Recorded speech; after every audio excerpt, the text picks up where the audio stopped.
Welcome back to The Contender. I'm Congresswoman Erin Houchin, and today I'm honored to be joined by Hunter Pollack. His sister Meadow was tragically murdered in the Parkland shooting in 2018, a tragedy that changed his life and the lives of countless families forever.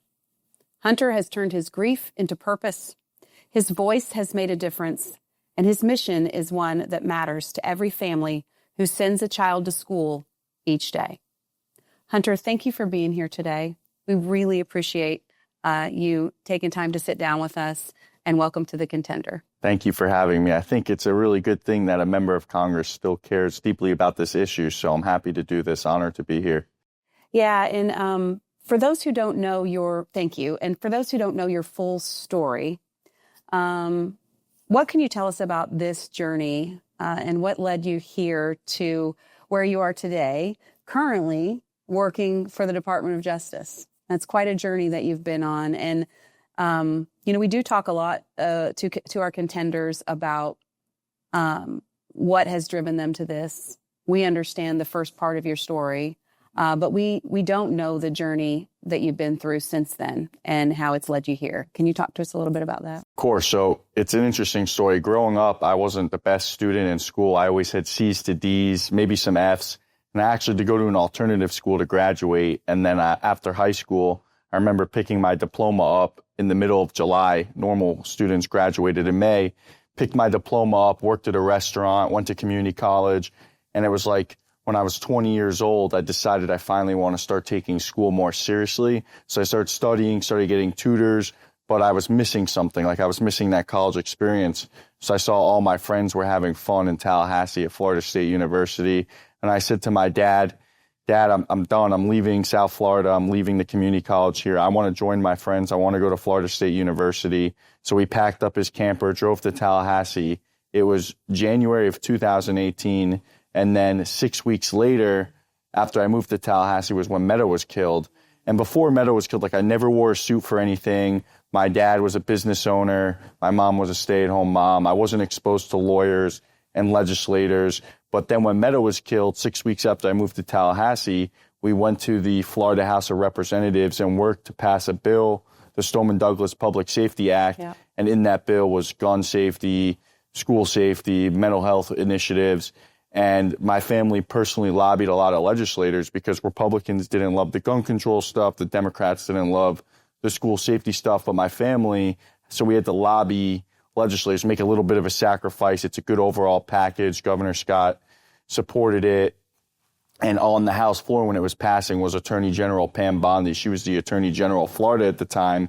And for some reason, she took a liking to me. And she asked me after we passed the bill if I wanted to intern for her that summer. It was the summer after Meadow was killed. I stayed in Tallahassee. It was so boring in the summer. It was very slow. There was no college students there.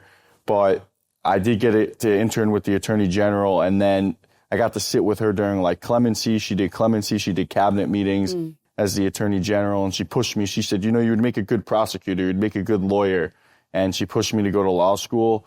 I ended up going to Florida State University for law school, and when I graduated, I worked at a small law firm in Boca Raton doing commercial litigation, some corporate transactional law, and then the Attorney General was nominated, and I thought it would be a good, perfect opportunity to help her.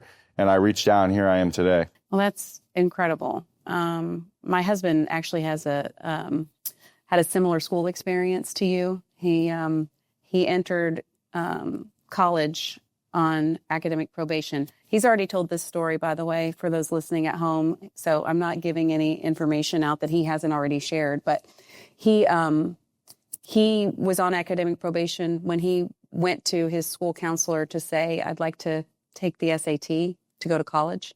She said that the SAT is for people going to college and your grades aren't reflective of a college journey.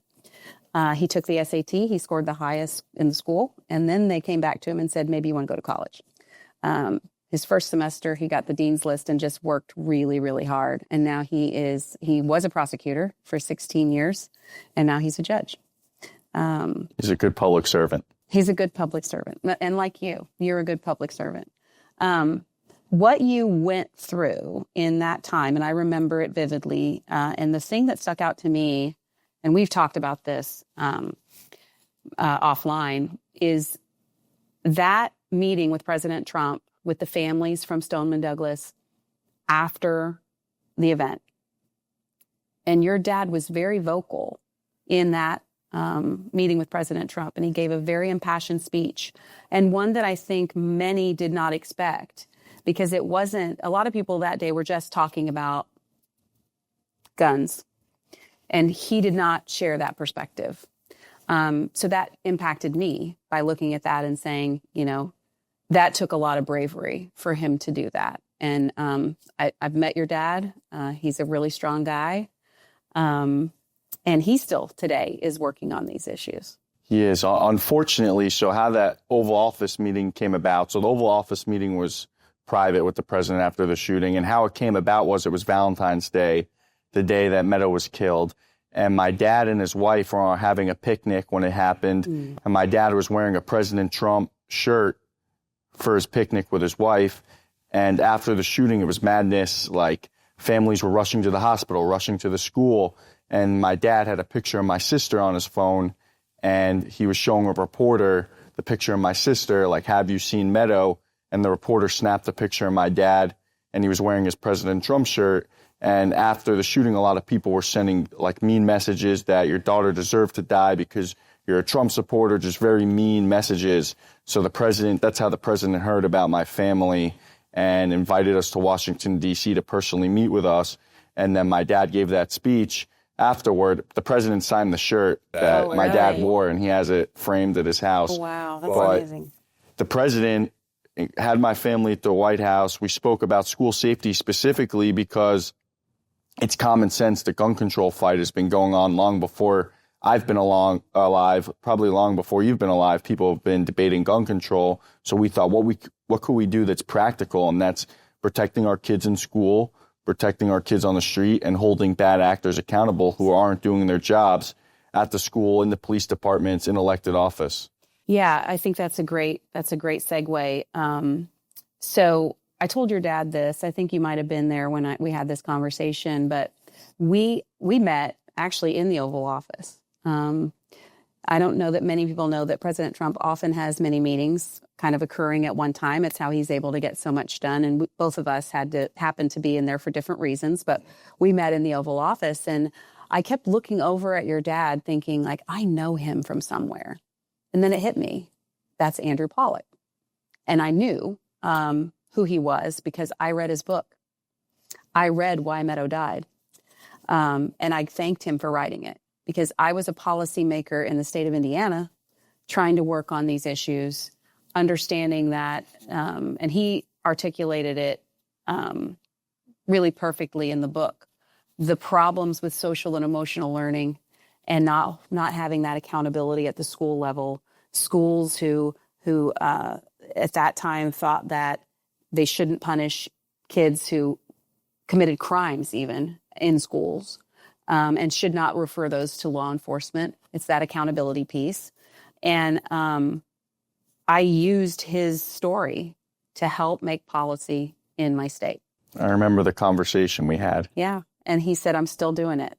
And he still is. And he'll be here to see me, I think, sometime next month. And we'll keep talking about how we can work together. I wanted him to know that was meaningful to me and that it made a difference. And I certainly am sorry for what you had to go through to get us here, to be here today. But it did make a difference in helping others. And I wanted him to know that. Thank you. I often refer to our families as the guinea pigs. We have to go through all the hardship, but we are able to effectuate change. So good comes out of it. And that's how I want Meadow's legacy to be remembered, that her death was not in vain and that her family fought to make changes so there were no victims like her in the future. And we work very hard towards that. And those school disciplinary policies are a big problem that we've worked with the president to reverse and have been successful. The president did an executive order, this administration, reversing the policies that the Biden administration did that started back with Obama. It was like a Dear Colleague letter that the Obama administration wrote telling schools to change their statistics on, it was like racial discrimination statistics. They thought there was a school to prison pipeline, and they were trying to bring down aggregate data. That's right. Instead of punishing kids for objective behavior, which the first Trump administration reversed, and then Biden reversed the President Trump, and now this administration did an executive order reversing President Biden's executive order. So now we're on the right path. But we have to do it legislatively, or the next president, if the president is a Democrat or of a different party or of a different mindset, could come back by executive order and undo the progress that you've made. 100%. So maybe that's a good bill for you to file. I think it might be. Yeah. Can you tell, I didn't know Meadow. I only know Meadow's story. What can you tell us about her and what she meant then and even today? Meadow was a beautiful young girl. She had an amazing smile. She was my best friend, my trusted advisor. Went to her for everything. Her presence is truly missed. It's been missed since 7 years ago. Feels like yesterday that she was murdered, and my family misses her dearly. There's not a day that goes by that Meadow's not on our mind, but it fuels the fight for me in D.C. to make a difference. And there's not a day I go by where I don't think, am I moving in the right path to honor my sister, moving in the right direction to honor my sister? We miss her dearly, and there's a lot of different ways that we keep her legacy alive. But one of the things I'm proud of is my family raised over $1 million and built 3 playgrounds, 2 in South Florida and 1 in Oregon, because we didn't want her death to be remembered as a sad thing. Outside of all the policy change, which we realize no matter what law you change, you can't bring Meadow back. And that's a hard truth that you have to swallow. But with the playgrounds, it allows for young families to make memories in her honor. And I think that's a beautiful way to keep her legacy alive outside of the politics and what could be deemed controversial is the playgrounds where we raise the money. And that's my goal in the future, is to keep building playgrounds across the country so families could keep making memories in her honor. And I think it's radiant. The playground's very colorful, and that reflects her personality and the person that she was. That's great. Why Oregon? My dad moved to Oregon after the shooting. He bought a ranch in Oregon. Okay. And he goes to a local Chabad house there, which is a Jewish synagogue, and he built a playground there for his local shul. That's amazing. So you and your dad have both become some of the strongest voices for school safety in the country. I mean, the work that you've done is astounding in that it's just the two of you. Now you probably have a lot of people in your atmosphere, but what's that journey been like working alongside your dad with those efforts? Well, it all starts back to the day Meadow was killed, where he wore the President Trump shirt and got a lot of hate, and the president invited us to the Oval Office and to the White House, and my dad gave that speech. It gave us this platform to then go back to Florida, meet Governor DeSantis, help him get elected. And then we worked with him to remove the sheriff of Broward County and to start a grand jury investigation, which led to 4 school board members being removed. And then that's in your dad's book. That story is in your dad's book. It is. The governor was late because his plane was like crashing on the way down to Florida. They had to do an emergency landing. But so the journey all starts back to President Trump. He gave us a voice that allowed us to work with Governor DeSantis and go to Florida and make a difference. It's been fun fighting alongside my dad, but it's been much more difficult than I expected because a lot of the unions, they don't like people coming in and shaking up the system. So we took a lot of hate from teachers unions and police unions. They came after me personally. It wasn't an easy battle. I was just a victim's brother who wanted to make a difference. And along that, I had created people that did not want that difference to be made, enemies that didn't want that difference to be made. So it's been difficult, but with a lot of support and love, we've been able to endure, and the perseverance has truly helped us get through all those hardships. What I think is pretty incredible about your story, too, is that you had faced criticism and attacks from kind of both sides. The police side, because you were wanting to hold people accountable that, weren't doing a good job.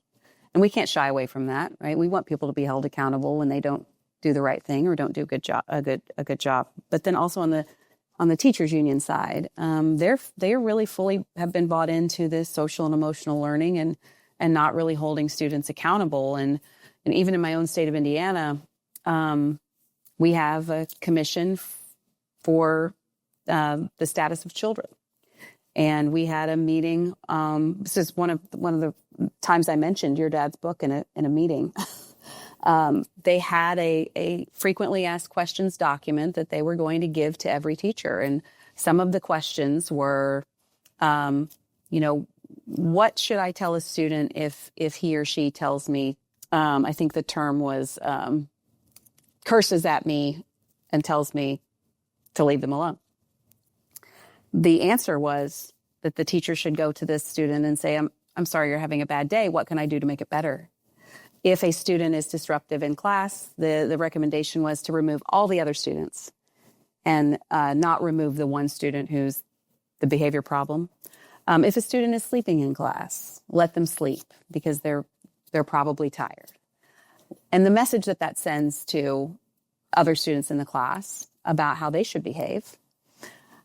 But beyond that, not making referrals for criminal behavior that happens in the school, not referring those to prosecutors, and the revolving door that we've had on public safety issues and the criminal justice system that I'm so grateful that now we're finally turning away from. But it is going to take legislation moving forward. What are the efforts that you are doing currently under the Department of Justice just to try to push back on some of these, I think, community and family devastating policy positions that we've endured under Democrat leadership?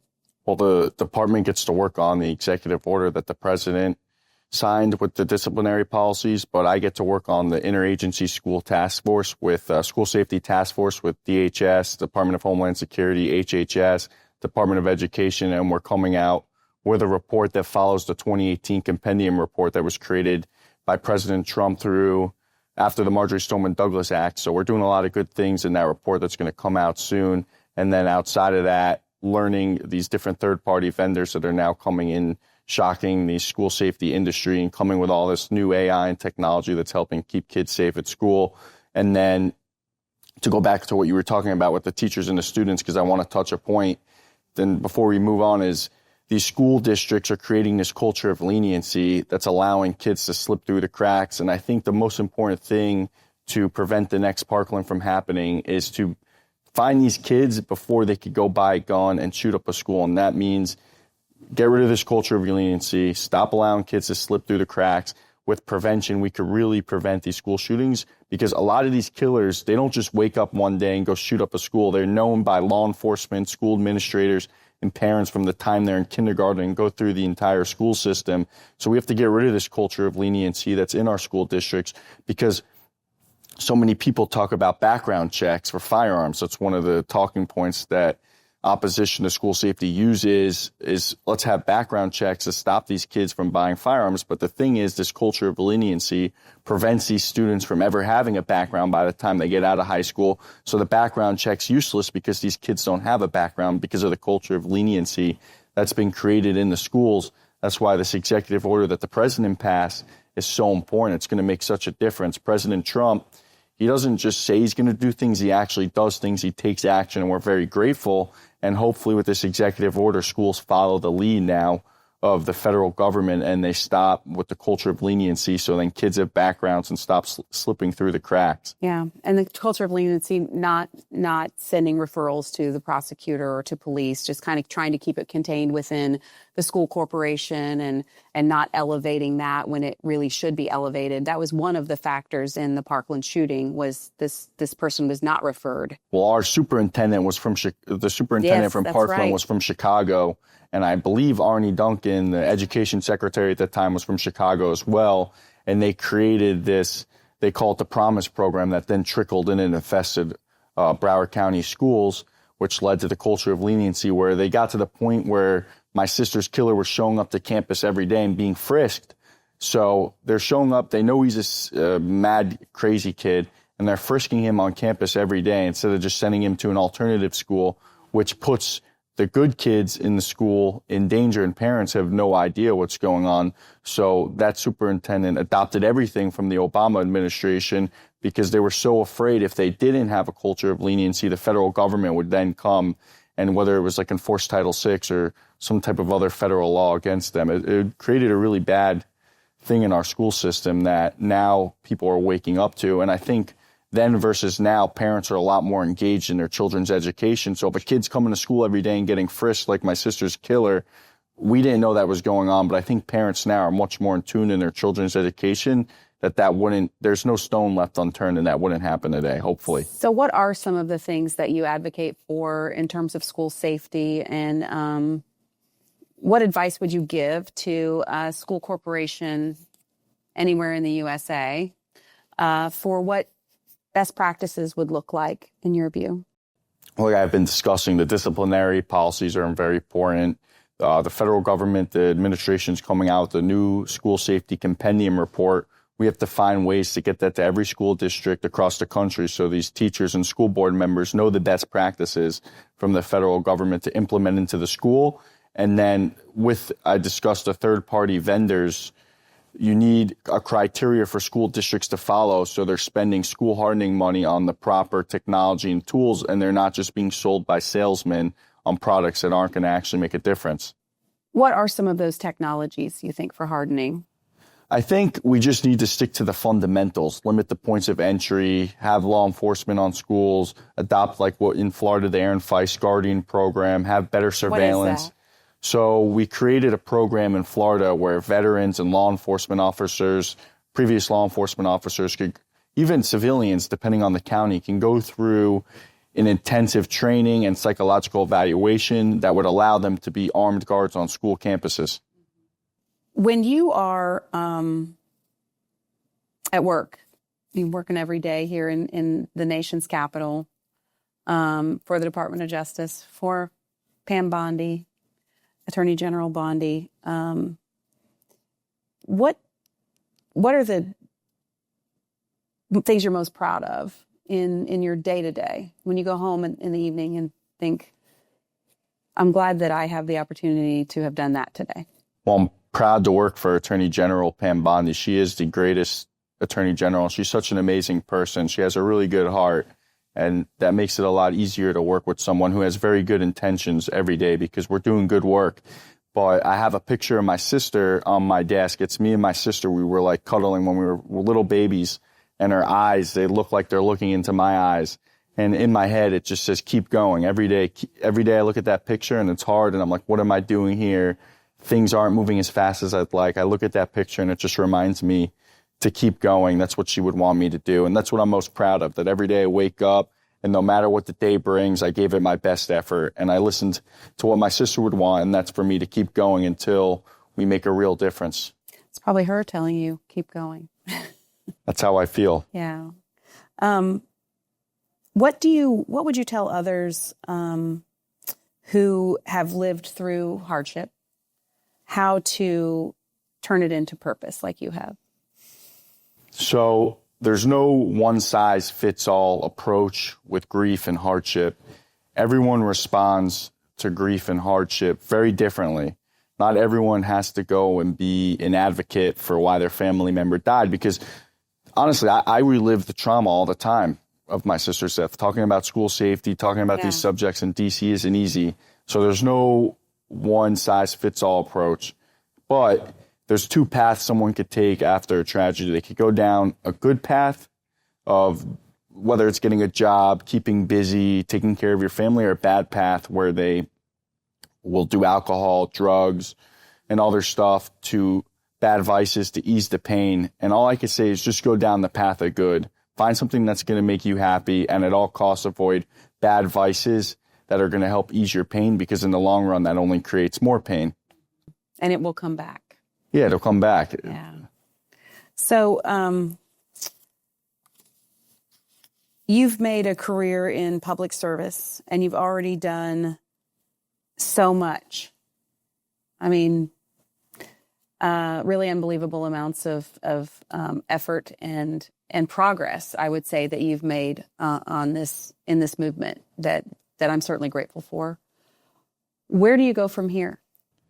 So it's interesting being in Washington. I think of being in a position where if something happens, you could file a bill, you could file an amendment, you could say something and it gets done. So I think just keep working through public service and seeing where in public life that brings me, so that when something bad happens, I have the voice to make the difference. Yeah.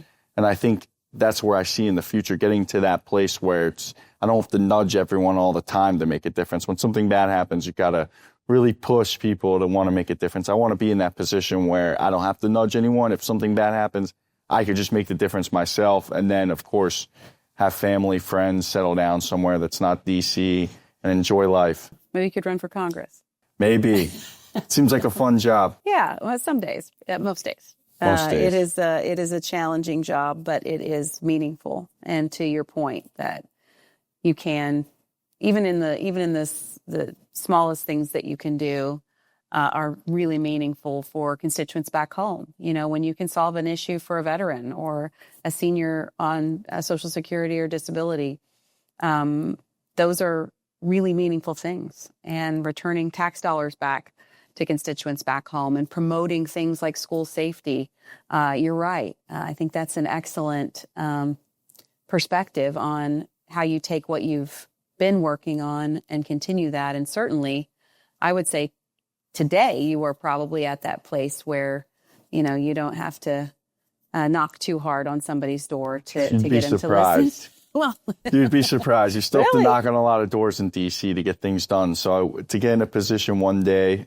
no, it's great where I am. I'm very happy. But I'm just saying, to get things through the House and the Senate, it's not an easy process. So maybe, I don't know, I think there's a lot of power in being able to file a bill or being able to start a task force or being able to, like working on the school safety task force. I get to do a lot of good stuff, make a good report. There's a lot of power being in the room. And that's what brings me into public service now, is I think I bring a different perspective to every room because I have a lot of different life experience. I didn't grow up, like I told you, I didn't see a suit and tie until afterwards. Meadow was killed. So being in public service, I bring a different perspective than your traditional person in Congress or your traditional DC insider. And I'm very proud of that. Yeah, I think that's great. So our listeners, most of them are in the Midwest, in Indiana. I love the Midwest. So do I. We have that in common. I love Florida, though, too. It's a great state. What would you tell my constituents, parents, schools? What do you think are some of the takeaways that you would want them to take away from our conversation today about school safety? I think for parents, the most important thing is to stay engaged in your student's school, to make sure you know where they're spending their school safety hardening money, what their disciplinary policies are, what's in the curriculum. I think parents need to stay very engaged in their children's schools. And then I think school boards and school administrators need to create a pipeline, even though they probably don't want to hear from the parents all the time. They should create a pipeline where parents and schools are in constant communication so they have a good relationship and they could help. It would benefit the children in the school. Mm-hmm. The compendium report that is going to be issued, when will that be issued and how can parents find it? So the shutdown went and delayed things, but the compendium report should be issued probably by the end of this year, early next year, and they'll be able to find it on all the different agency websites. And I'll think of ways where we could get it into the actual local school board members' hands and hopefully the teachers' hands, because the teachers want to learn and keep their children safe. Teachers are godsend human beings. It's an amazing, thankless career. And I want to provide teachers the tools so they can help best protect their children in class. Will that be on the DOJ websites, the compendium? I don't know, but I'll look into that, and I will look into that and get back to you. But when a parent drops their kid off at school, they should expect to pick them up. No parent should ever drop their kid off at school, and that's the last time they see their child is when they go to school. It's just something that shouldn't happen in America, and I'm glad we're doing so much work to make sure that's a reality. Is every parent who drops their children off at school is going to pick them up at the end of the day. Yeah. When the compendium report is published, let us know and we'll link it in this episode for the contender. So there's one from 2018 that has a lot of good information, and then this one will be like an add-on, and they'll have a lot of good information as well. All right, we can link both if you think they're both worthwhile. They're both worthwhile. We need teachers in the Midwest to have their hands on this, and school board members. Good. So tell us, so this podcast is called The Contender. Mm-hmm. I don't know if you've watched any of the other podcast episodes. I did. It's okay if you didn't. I did. But this is our family motto, and contend, work hard, have fun. It really is about teaching our kids to go after things that are important, even when it's difficult, and to try to enjoy the journey. As hard as sometimes that can be. It is hard. I think as human beings, we have to try to find joy even in moments, if not weeks of time or days of time. Who is someone in your life that has shown that type of a point of view that you can point to? Who's been a contender for you? Tell us a story about that person and why they fill that role for you. Definitely my mom. She's had a tough life, tough divorce with my dad. And then she lost her daughter, who was her everything. And she still wakes up every day. She's not working in a professional capacity, but she runs a house. She has pets. She has me and my brother. And the strength it takes every day just to get from wake up to bedtime is a lot. And knowing that my mom is fighting inspires me to fight as well. Because if she could do it and she's encouraging me, then I could do it no matter what I've been through. And therefore, my mom's my contender. That's great. What's her name? Shara. Shara. Is she in this area with you? She's in Parkland still. So my mom stayed in Parkland after the shooting. Yeah. It's the hardest thing is Meadow's room, to pack up Meadow's room. It's still how it was in 2018. The clothes, the bed, the makeup, the jewelry, it's all just how she left it. It's all just how she left it when she went to school that day. So it's not easy for my mom to pack up the room and move on. So she's still in the house, but she's remodeled. It's a beautiful home, but... Well, I will put you all in my prayers. Thank you. Yeah. Thanks so much for joining us. It was really a pleasure to have you. I'm honored that you spent some time with us. Looking forward to seeing you again and all you will accomplish. If you need help knocking down any doors or knocking on any doors in and around here, let me know. I will be helpful. Sounds like your viewers heard you might file a bill one day on disciplinary policies. I'm looking forward to talking to your dad about it when he comes to see me in December. I'm very eager to get to work on it. We certainly share the same philosophy on how to approach these issues. And honestly, I know I said this earlier in the show, but I'm so glad that he wrote that book and that you're doing the work that you're doing. Thank you. Because we as policymakers can file bills, but we have to understand the perspective and have the advocacy. And that's what the two of you together bring to people like me. 100%. Thank you.